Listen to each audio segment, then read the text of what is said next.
अरे बाप रे, कितनी बारिश हो रही है। इस बारिश में तो पेड़ पे बैठा ही नहीं जा रहा, बार बार फिसल रही हूँ। सही कह रही हो चुड़ैल, इतनी तेज बारिश में हम यहाँ पर नहीं रह सकते। अब हमें किसी पक्के मकान में रहना पड़ेगा। देखो, इतने सालों से हम सरपंच के भतीजे के इस बड़े पेड़ पे रह रहे हैं, क्यों ना अब हम रहने के लिए सरपंच के घर जाएं। हाँ वो तो ठीक है, लेकिन हम इस तरह से नहीं जा सकते। हमें जाने के लिए पक्षियों का रूप लेना पड़ेगा। इतना कह के वो दोनों पेड़ से उतरते हैं और पक्षियों का रूप ले लेते हैं। गरीब पक्षियों का रूप लेने के बाद वो दोनों सरपंच के घर में आते हैं। सरपंच का घर थोड़ी दूरी पर था। कोई है? जरा खोले दरवाजा, दरवाजा खोलिए, कोई है घर में? अरे आता हूँ। कौन है? इतनी तेज बारिश में कौन आ गया यहाँ पर? कौन है? देखिए, हम पूर्व वाले जंगल से आ रहे हैं। इतनी भारी बारिश में हम आगे नहीं बढ़ सकते। आपका पक्का घर देख के हम यहाँ चले आए। थोड़ी रहने की जगह मिल जाए अगर आज रात के लिए। क्यों? यहाँ रहने की कोई जगह नहीं मिलेगी। मैं तुम्हें पहले बताए देता हूँ। चले आते हैं, ना जान ना पहचान, हम तुम्हारे मेहमान। ऐसा कहते हुए सरपंच उनके मुंह पे दरवाज़ा बंद कर देता है। देखा तुमने, कैसे हैं ये लोग? दो लोग मुसीबत में हैं और इन्होंने अपने पक्के घर में थोड़ी सी जगह भी नहीं दी। तुम्हें याद है भाग्यवान, जब इस सरपंच का इकलौता बेटा खेलते खेलते तालाब में गिर गया था? हाँ, मुझे याद है। घर में कोई नहीं था। सरपंच की पत्नी अपने घर में सो रही थी। अरे जी, क्या बॉल तो अंदर चली गई। अब मैं क्या करूं? अब मुझे जाना होगा। बचाओ, अरे कोई बचाओ, मैं डूब रहा हूँ, बचाओ। आवाज़ें सुन के उसकी मम्मा भी वहाँ आ जाती है। अरे कोई बचाओ मेरे बच्चे को, अरे बचाओ, कोई है, मेरे बच्चे को बचाओ, वो डूब रहा है।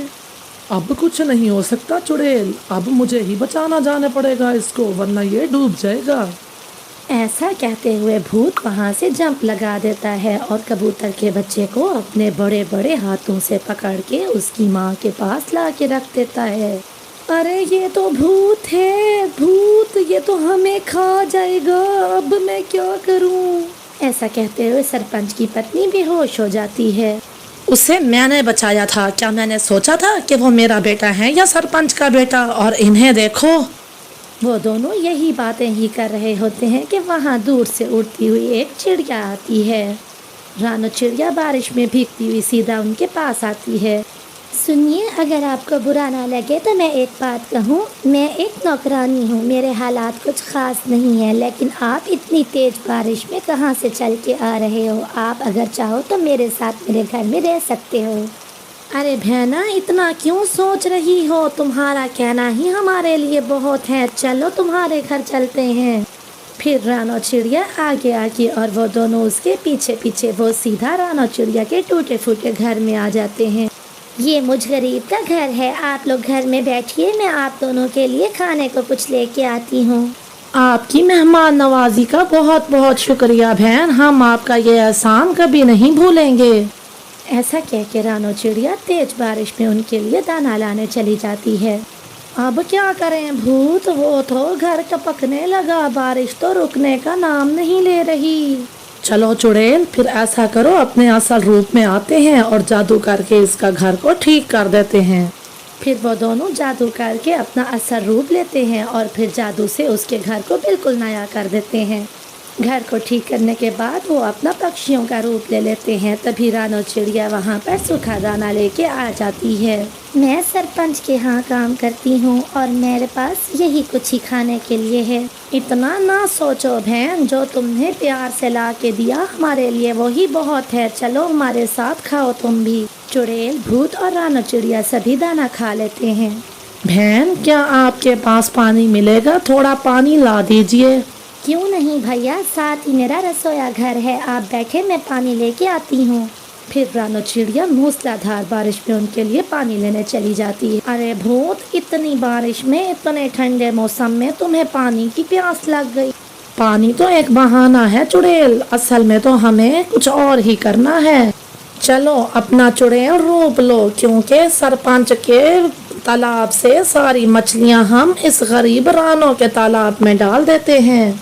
अकड़म बकड़म बम्बे बो, सरपंच के तालाब की मछलियां रानो के तालाब में हाजिर हो। कुछ ही देर में उनको रानो की जोरदार आवाज आती है। अरे ये क्या, मेरे तालाब में इतनी सारी मछलियाँ कहाँ से आ गईं? चुड़ैल और भूत भी वहाँ आ जाते हैं। देखिए तो मेरे तालाब में इतनी सारी मछलियाँ कहाँ से आ गईं?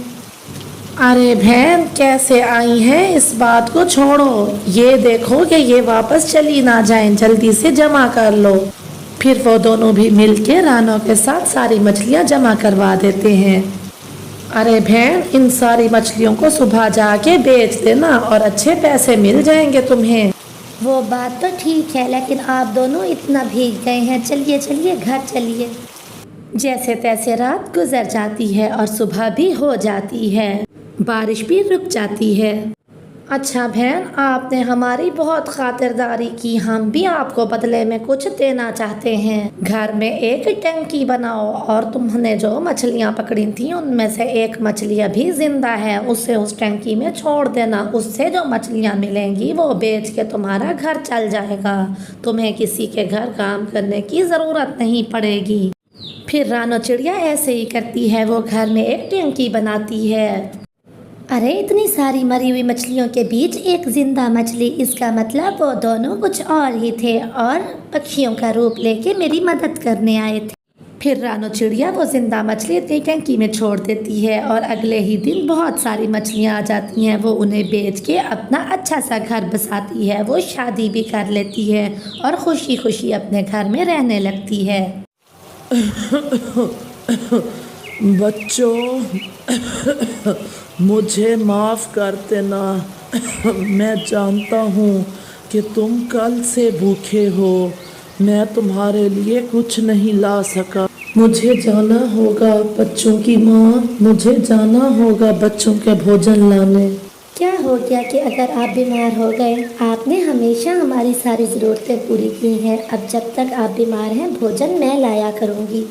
बाहर तेज़ हवा है और बारिश भी बहुत है, आपसे नहीं होगा।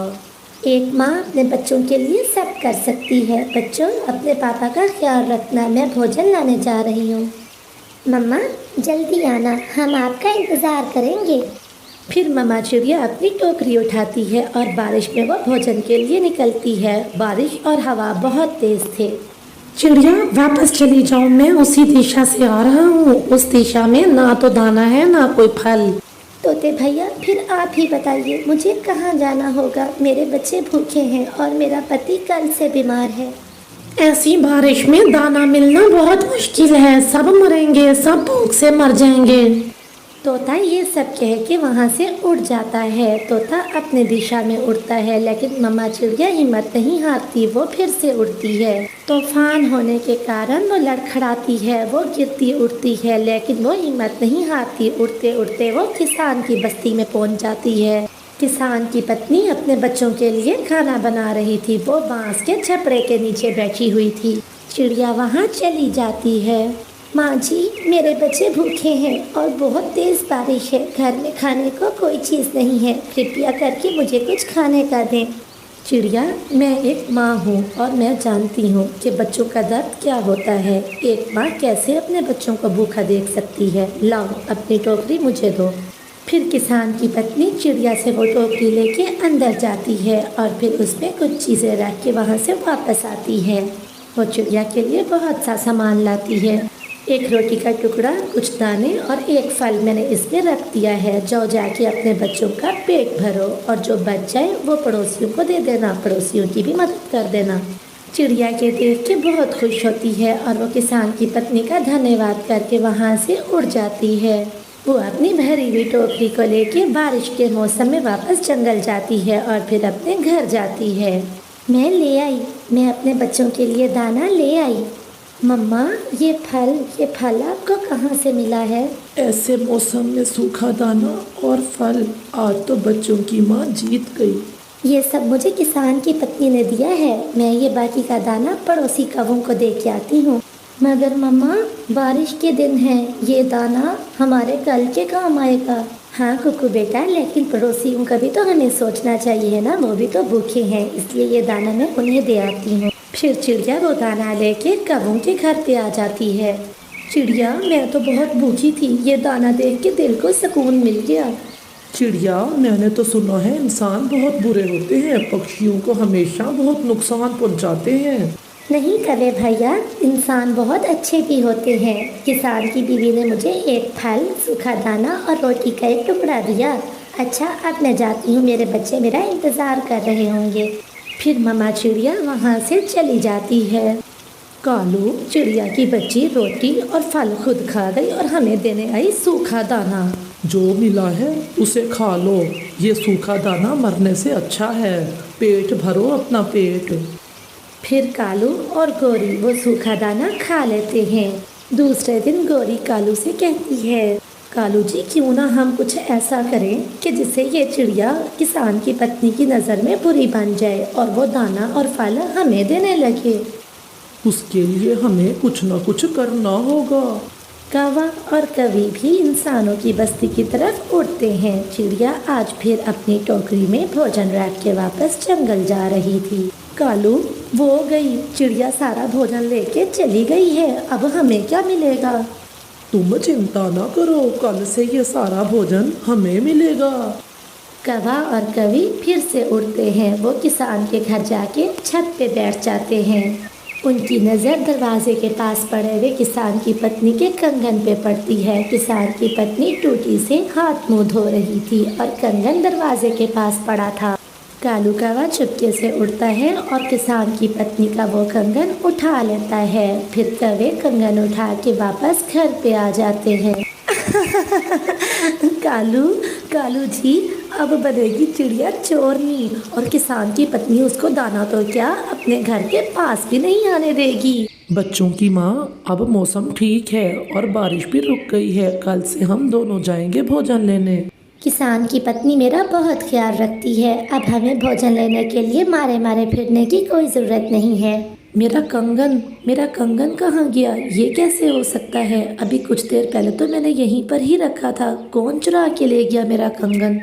किसान की पत्नी यूँ परेशान होकर अपना कंगन ढूंढने लग जाती है। शाम के बाद कौवा और कवि किसान की पत्नी के पास आते हैं। माँ जी, ये सोने का कंगन आपका है क्या? ये कंगन तो मेरा है, लेकिन ये तुम्हारे पास कहाँ से आया? मैं कब से इसे ढूंढ रही हूँ। वो है ना चोरनी चिड़िया, उठा के ले गई थी तुम्हारे घर से, ये मैंने देखा तो छीन के ले आई उससे। माँ जी, हम बहुत अच्छे कवि हैं, हमसे बुरे काम नहीं देखे जाते। वो चिड़िया ऐसा भी कर सकती है, मैं सोच भी नहीं सकती थी। मैंने बारिश में उसकी मदद की, उसे दाना दिया, फल दिया, लेकिन उसने मेरे साथ ही ऐसा किया, उसने मुझे धोखा दिया।